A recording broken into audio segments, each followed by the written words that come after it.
I think a more socially just community would probably have some inbuilt or developed resilience. So a resilience in terms of being able to come to terms with external shocks or external threats and being able to ride those. So being able to come to terms with, say, the closure of a main source of employment in the neighbourhood, or if we think about climate change, being able to come to terms with some of the bigger changes about flooding and land use that may affect the neighbourhood and the people that they work with and for.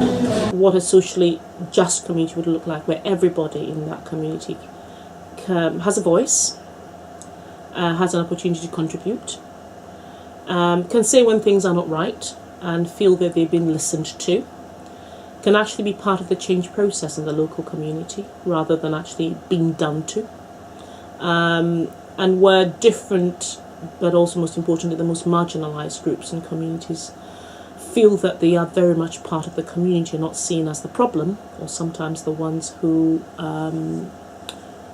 things have to be done for all the time. At Locality, we talk about every community being a place of possibility, and for me that's the real starting point. That's where the excitement is and the opportunity. We see across our movement our members doing the most amazing things in terms of the services that they provide, what they do when they see gaps and opportunities to actually make a difference.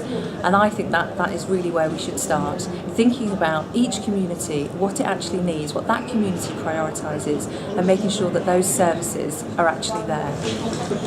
I think we need more community anchor organisations, the kind of organisations who are within communities, know their communities and work very closely with them and empower them. All the cliche stuff, but I think it's certainly true. I think there are too many communities across the country who don't have those kind of organisations to make things happen, to help them make things happen. So without those, I think we'll always have a catch-up problem to do. So we need more community anchor organisations, I'd say. I think a more socially just community would be one where people actually know one another, because that creates empathy.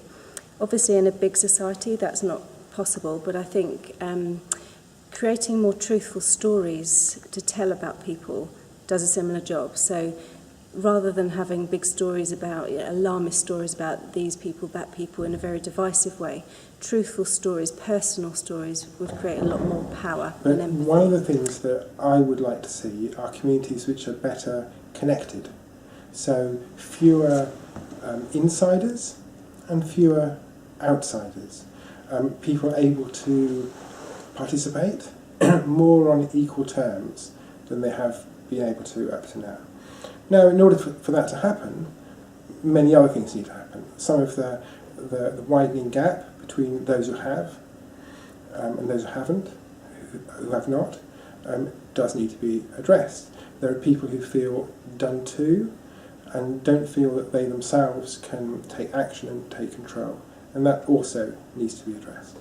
It's a place where local businesses are given priority, so not huge commercial or chain businesses, but local businesses, people who live in the community are given the support to set up their own businesses, and they're given priority to do so.